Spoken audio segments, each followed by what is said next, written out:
गांव के बाहर एक पुराना घर था। लोग उसे काला मकान कहते थे कि वहां रात को अजीब आवाजें आती हैं, इसलिए कोई भी शाम के बाद वहां नहीं जाता था। एक दिन अली और उसका दोस्त बिलाल हिम्मत करके वहां जाने का फैसला करते हैं।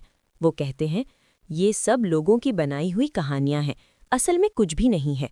रात के वक्त दोनों टॉर्च लेकर उस घर में दाखिल होते हैं।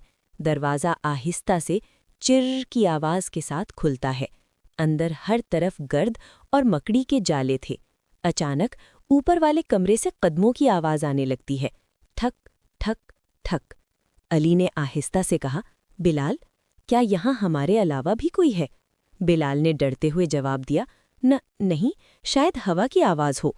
इसी वक्त सीढ़ियों के ऊपर एक सफ़ेद साया नजर आया। दोनों के हाथ से टॉर्च गिर गई। रोशनी बंद होते ही पूरा घर अंधेरे में डूब गया। फिर एक सर्द आवाज आई, तुम यहाँ क्यों आए हो? अली और बिलाल चीखते हुए भागे और घर से बाहर निकल गए। जब उन्होंने पीछे मुड़कर देखा तो ऊपर वाली खिड़की में वही सफ़ेद साया उन्हें देख रहा था और आहिस्ता आहिस्ता मुस्कुरा रहा था। उसके बाद गांव में किसी ने भी कभी उस घर के करीब जाने की हिम्मत नहीं की।